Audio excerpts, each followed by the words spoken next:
হে বন্ধুরা, আশা করি তোমরা সবাই ভালো আছো। তোমাদের সাথে আমি সুদীপ এবং লার্নিং ইউটিউবের আরও একটি ভিডিওয়ে তোমাদের প্রত্যেককে স্বাগত জানাই। বন্ধুরা, বর্তমানে মার্কেটে একটি ব্যাপক শোরগোল ছড়িয়ে পড়েছে মোবাইল রেডিয়েশন নিয়ে। বিভিন্ন জনের মুখ থেকে বিভিন্ন রকম তথ্যও আমরা শুনতে পাচ্ছি মোবাইল রেডিয়েশন সংক্রান্ত। কেউ কেউ বলছে মোবাইল রেডিয়েশনের কারণে মানুষের ক্যান্সার হয়, কেউ কেউ আবার বলছে রাত্রে ঘুমানোর সময় মোবাইল রেডিয়েশনের হাত থেকে বাঁচার কারণে রুমের মধ্যে কোনো রকম মোবাইল রাখা উচিত নয়। তো বন্ধুরা, এই তথ্যগুলি কতটা সত্য বা কতটা মিথ্যা বা কতটা গুজব, সেই সম্বন্ধে তোমাদের অবগত করার জন্যই আজকের আমার এই নিবেদন। বন্ধুরা, প্রতিটি মোবাইলেই রেডিয়েশন থেকে থাকে। অবশ্যই যে কোনো না কোনো মোবাইলে, প্রত্যেকটি মোবাইলেই কিছু না কিছু রেডিয়েশন অবশ্যই থাকে। এই রেডিয়েশনের মাপার জন্য আমরা সার ভ্যালু ব্যবহার করে থাকি।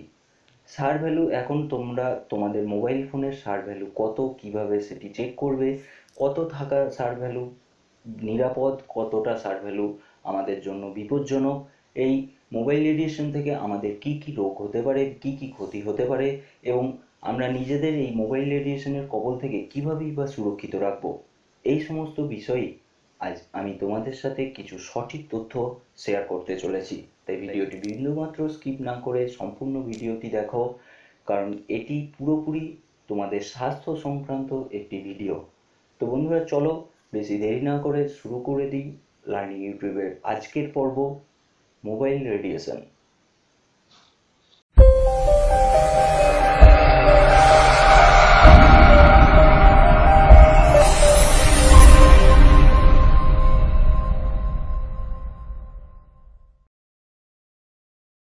তো বন্ধুরা, আমি প্রথমেই বলেছি যে মোবাইল রেডিয়েশন মাপা হয় সার ভ্যালু দ্বারা। কিন্তু এই সার ভ্যালু কি, চলো জেনে নিই। SAR, সার, এর পুরো কথাটি অর্থাৎ ফুল ফর্মটি হলো স্পেসিফিক অ্যাবজর্বেশন রেট। যখন তোমরা ফোন ব্যবহার করো তখন তোমাদের বডি টিস্যু অর্থাৎ শরীরের কোষগুলি যত পরিমাণ রেডিয়েশন শুষে নেয় বা অ্যাবজর্ব করে, সেই পরিমাণকে বলা হয় সার। সার ভ্যালু পরিমাপের একক হলো ওয়েট পার কেজি। তো এই ওয়েট পার কেজি কত হওয়া দরকার? সাধারণত সমগ্র বিশ্বের নিয়ম অনুযায়ী এই সার ভ্যালু 1.60 ওয়াট পার কেজি হওয়া উচিত। 1.60 ওয়েট পার কেজি এর বেশি হলে তা আমাদের শরীরের ক্ষেত্রে বিপজ্জনক হতে পারে। আর যদি 1.60 সমান বা 1.60 এর কম হয়, তাহলে সেটি তোমাদের শরীরের পক্ষে বিন্দুমাত্র বিপজ্জনক নয় বললেই চলে। অর্থাৎ এটাই হলো সুরক্ষিত সীমা, যা গভর্নমেন্ট দ্বারা নির্দিষ্ট করা হয়েছে। তবে ভারত, আমেরিকা ও অন্যান্য দেশগুলির ক্ষেত্রে নির্দিষ্ট সীমা 1.60 ওয়েট পার কেজি হলেও ইউরোপিয়ান দেশগুলির ক্ষেত্রে 2.00 ওয়েট পার কেজিকে নির্দিষ্ট সীমা হিসেবে ধরা হয়ে থাকে। তো বন্ধুরা, এবার আসছি মূল বিষয়ে, অর্থাৎ তোমরা কিভাবে চেক করতে পারবে তোমাদের মোবাইলের সার ভ্যালু। সবার প্রথম, তোমরা যখন কোনো মোবাইল ফোন কেনো তখন মোবাইল ফোনটির বক্সে লেখা থাকে সেটটির সার ভ্যালু। গভর্নমেন্টের রুলস অনুযায়ী সমস্ত মোবাইল সেটের বক্সে এই সার ভ্যালু দেওয়া বাধ্যতামূলক। দ্বিতীয়ত, যদি তোমরা অনেক দিন আগে মোবাইল ফোন কিনে থাকো এবং যদি তোমরা তার প্যাকেটটি হারিয়ে ফেলো, তাহলেও চিন্তা করার কোনো কারণ নেই। এই ক্ষেত্রে তোমরা চলে যাও সেটিং অপশনে। সেটিং অপশনে যাওয়ার পর একেবারে নিচে তোমরা অ্যাবাউট ফোন বলে একটি অপশন পাবে। অ্যাবাউট ফোনের ভিতরে রেগুলেটরি ইনফরমেশনে টাচ করলেই তোমাদের সামনে একটি পেজ ওপেন হয়ে যাবে। সেখানে তোমরা খুব সহজেই তোমাদের সেটটির সার ভ্যালু দেখে নিতে পারবে। তৃতীয়ত, যদি তোমরা এই দুটি উপায়েও তোমাদের মোবাইলের সার ভ্যালু চেক করতে ব্যর্থ হও, তাহলে আরও একটি সহজ উপায় আছে, সেটি তোমরা সবাই ট্রাই করতে পারো। এর জন্য তোমাদের সর্বপ্রথম যেতে হবে ডায়াল প্যাডে, অর্থাৎ যেখানে তোমরা কোনো নাম্বার টাইপ করে কল করে থাকো। তো ডায়াল প্যাডে গিয়ে *#07# টাইপ করলেই তোমরা দেখতে পেয়ে যাবে তোমাদের ফোনটির সার ভ্যালু।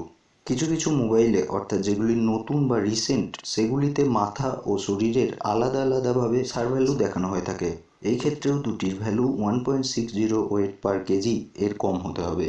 কিন্তু অনেক পুরনো দিনের মোবাইল ফোনগুলিতে আগের কোনো পদ্ধতির দ্বারাই তোমরা রেডিয়েশন চেক করতে পারবে না। এই ক্ষেত্রে তোমাদের মোবাইলটির মডেল নাম্বারের দ্বারা তোমরা সেটটির রেডিয়েশন চেক করতে পারবে। এর জন্য তোমাদের গুগলে যেতে হবে এবং সেখানে সার ভ্যালু অফ লিখে তারপরে মোবাইলটির মডেল নাম্বারটি দিয়ে সার্চ করতে হবে। অর্থাৎ ধরো তুমি নোকিয়া 1110 সেটটির সার ভ্যালু চেক করতে চাও। এই ক্ষেত্রে তোমাদের লিখতে হবে সার ভ্যালু অফ নোকিয়া 1110 হ্যান্ডসেট। দিয়ে সার্চ করতে হবে। 99% পুরনো মোবাইলের সার ভ্যালু তোমরা এইভাবে চেক করতে পারবে। যদি এইভাবেও না হয় তাহলে তোমার মোবাইলটির যে ব্র্যান্ড, সেই ব্র্যান্ডটির ওয়েবসাইটে চলে যাও। সেখানে গিয়ে তোমরা মোবাইলটির মডেল নাম্বার দিয়ে সার্চ করো এবং সেখানে মডেলটির স্পেসিফিকেশনে তোমরা দেখে নিতে পারবে তোমাদের মোবাইলটির সার ভ্যালু কত। বন্ধুরা, তোমাদের ফোনের সার ভ্যালু 1.60 ওয়েট পার কেজি এর নিচে হলেও তোমাদের কিছু অভ্যাস বদলে নেওয়া উচিত। যেমন ফোন করার সময় বা গান শোনার সময় ওয়্যার্ড হেডফোন অর্থাৎ তারযুক্ত হেডফোন ব্যবহার করা উচিত। কারণ ফোন করার সময় যে কোনো মোবাইলের রেডিয়েশন সর্বাধিক বৃদ্ধি পায়। এই ক্ষেত্রে হেডফোন ছাড়া কথা বললে ফোনটিকে কানে ধরতে হয় এবং এত কাছে থাকার কারণে হেড সার ভ্যালু এর প্রভাব বেশি পড়ে। এখন তোমাদের মনে একটি প্রশ্ন আসতে পারে যে ব্লুটুথ হেডফোন ব্যবহার করে কি রেডিয়েশনের হাত থেকে বাঁচা সম্ভব? উত্তরটি হলো একদমই না। কারণ ব্লুটুথও কাজ করার জন্য রেডিয়েশন ব্যবহার করে। একটি মোবাইল যত পরিমাণ রেডিয়েশন ব্যবহার করে ঠিক সমপরিমাণ অথবা তার থেকে বেশি বা কম পরিমাণ রেডিয়েশন ব্যবহার করে থাকে একটি ব্লুটুথ হেডফোন। তাই ব্লুটুথ হেডফোন একদমই ব্যবহার করা উচিত নয়। এই রেডিয়েশনের হাত থেকে বাঁচতে যতটা সম্ভব তারযুক্ত হেডফোন অর্থাৎ ওয়্যার্ড হেডফোন ব্যবহার করার অভ্যাস করো। তো বন্ধুরা, এখনও পর্যন্ত প্রমাণিত হয়নি যে 2.00 ওয়েট পার কেজি এর বেশি রেডিয়েশন মানুষের কোনো বড় ধরনের ক্ষতি করতে পারে। কিন্তু এটা প্রমাণিত যে মোবাইল রেডিয়েশন এমিট করে এবং যদি কেউ খুব অতিরিক্ত পরিমাণে হেডফোন ছাড়া ফোন কল করে থাকে তো তার কিছু না কিছু ক্ষতি অবশ্যই হয়। তবে আবার বলছি, বিজ্ঞানীদের মতে মোবাইল রেডিয়েশন মানুষের ক্ষেত্রে ক্ষতিকারক নয় বা বিপজ্জনক নয়, কিন্তু তবুও বন্ধুরা নিজেদের সুরক্ষার দায়িত্ব আমাদের নিজেদেরই। তো বন্ধুরা, এই তথ্যগুলি তোমাদের সাথে শেয়ার করার ছিল। ভিডিওটি ভালো লাগলে লাইক ও শেয়ার করবে এবং তোমরা যদি লার্নিং ইউটিউব চ্যানেলের নতুন দর্শক হও তো অবশ্যই চ্যানেলটি সাবস্ক্রাইব করে বেল আইকনে ক্লিক করে দিও। আজ এখানেই শেষ করলাম, আবার দেখা হবে পরবর্তী ভিডিওয়। সবাই খুব ভালো থেকো এবং দেখতে থেকো লার্নিং ইউটিউব চ্যানেল। শুভ বিদায়।